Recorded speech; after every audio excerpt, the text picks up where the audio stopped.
السلام عليكم. الفنان محمد رمضان وقع تاني في دبي، دي الوقعة رقم 2. ولكن الوقعة رقم 2 تعتبر يعني كوميدية شوية، والناس هيضحكوا عليها شوية وعدت وخلصت. ليه واحد اتزحلق؟ ناس كتير قوي بيتزحلقوا، ده ناس في هوليود بيتزحلقوا، وهو يعني يعتبر دخل موسوعة الزحلقة مع الناس دي.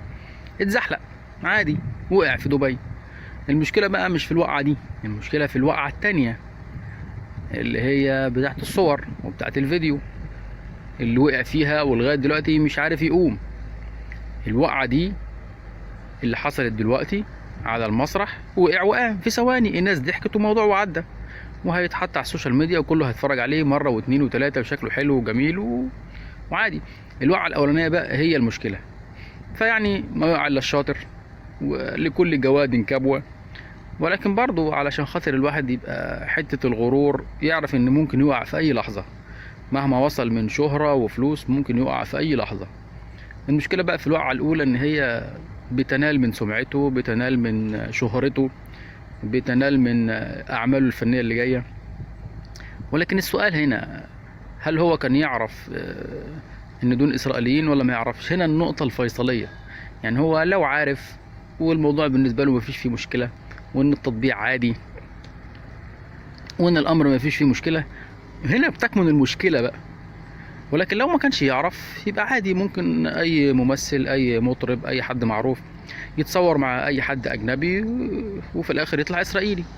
امر ممكن يقع فيه اي حد، امر ممكن اي حد يقع فيه، اي حد مشهور او غير مشهور. ولكن التركيز اكتر بيبقى على المشهور. لما نيجي نبص على المثال بتاعنا محمد رمضان، هل هو محتاج فلوس علشان خاطر يضيع كل الانجازات بتاعته والشغل بتاعه علشان خاطر ياخد كام مليون علشان خاطر يتصور مع واحد اسرائيلي؟ هل هو محتاج عربية مثلا علشان خاطر يتصور مع حد اسرائيلي؟ ما هو عنده بتاع 10 عربيات وبيوت وفلوس وشغل. هل محتاج فيلم من هوليود مثلا علشان خاطر يضيع كل الحاجات اللي وصل لها دي عشان خاطر فيلم؟ الراجل بيعمل افلام، بيعمل مسلسلات، بيعمل اعلانات، بيعمل اغاني، عنده شهرة جبارة. فمش منتظر مثلا عربية ولا فلوس ولا بتاع. فلما تيجي تبص كده الموضوع بشكل منطقي هتلاقيه هو وقع الزحلق زي الزحلقة دي كده بالظبط. فهو زحلق زحلقتين في دبي، زحلقة كبيرة وزحلقة صغيرة. قام من دي، اما نشوف التانية بقى هتطول شوية القومة بتاعتها.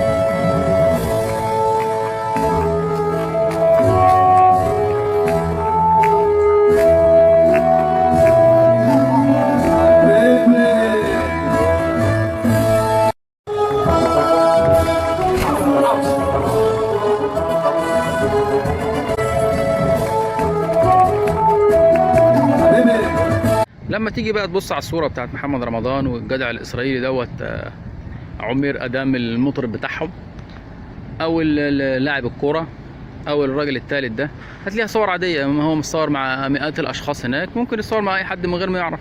ده لو هنلتمس له الأعذار يعني. المشكلة في الفيديو اللي هو ظهر فيه، وفي الأغنية بتاعت هافا، نجيلة هافا، الأغنية المشهورة عندهم في إسرائيل.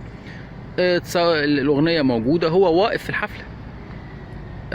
طب لما نيجي نبص بقى لحاجه صغيره كده، الناس كلها شافت الفيديو بتاع الاغنيه دي هو موجود فيها. ولكن هتلاحظوا ان اللي بيصور كان بيصور خلسه، يعني حد داخل كده متداري والتليفون بتاعه بيصور الارض حتى او الحوض او الدخله، لغايه لما وصلت الحفله. واخد كده محمد رمضان في حوالي ثانيتين او ثانيه في الفيديو علشان يطلعوا ان هو موجود. بعد كده عمل نفسه بيصور العماير اللي موجوده ورا، والفيديو خلص على كده. يعني هو يعني زي ما يكون مقصود يبان ان محمد رمضان موجود تحديدا في الاغنيه دي. انما هل هو مثلا كان بيرقص على الاغنيه؟ لا، ده واحد كان واقف مع نفسه كده وشكله حتى ممكن يكون مش مؤذ. هل كان شكله مبسوط بالاغنيه؟ مش واضح كده يعني، هو اصلا يعني دوبك ما ظهرش حتى في الفيديو. ثم ان الاغنيه ما كانتش اغنيه بصوت، يعني كانت النغمه بتاعت الاغنيه يعني دي جي، يعني اشتغلت اغنيه فرنسي وانجليزي وبتاع، وراحوا حاطين الاغنيه دي بطلب من حد اسرائيلي كان موجود في الحفله. الحفله موجوده في دبي مش موجوده في اسرائيل. اي حد مدعو تاني عربي والاغنيه دي اتحطت هو موجود واتخذ له لقطه كان هيتحاسب زيه زي محمد رمضان. لكن هل هو كان بيرقص عليها؟ لا، ما كانش بيرقص عليها. هل طلع اي تصريح ان هو مع التطبيع؟ لا، ما طلعش. هل لما ظهرت الصور دي قال واعترف ان هو كان يعرف ان دون اسرائيليين؟ لا، قال انا ما اعرفش، انا عرفت بعد كده. الاغنيه دي لما تواجه، هل انت الاغنيه دي حصلت وانت موجود؟ اه حصلت وانا موجود. طب انا هو اللي قاله يعني، طب انا اتصرف، انا اعمل ايه؟ انا اطلع اجري اعيط في الاسانسير ولا اعمل ايه يعني؟ ما لقيتش حاجه اعملها، بقى واقف مش عارف اتصرف. ولكن هل بقى في الحاله دي كل ده يبقى ادانه؟ هنا المشكله، هل هو مدان او غير مدان؟ انا علشان ادينه وابتدي هاجمه انا محتاج ادله قاطعه. يعني ايه ادله قاطعه؟ يعني يطلع في فيديو يقول انا مع التطبيع، وانا الصور دي اتصورت مع ناس اسرائيليين والموضوع ما فيهوش مشكله والدنيا كويسه وكل حاجه تمام. انما هو راجل طلع قال يا عم الناس دي انا اتصورت فيها ما اعرفهاش، والاغنيه دي انا ما عارف ان هي اسرائيليه بس انا ما عرفتش اتصرف، ما لحقتش اهرب، ما عرفتش اعمل ايه، ما اعرفش حتى ان حد هيصورني ويطلعها وهي يسبب في مشكله. الراجل طلع حتى علم فلسطين، الراجل طلع وقال انا ممكن اروح اعمل حفله في غزه.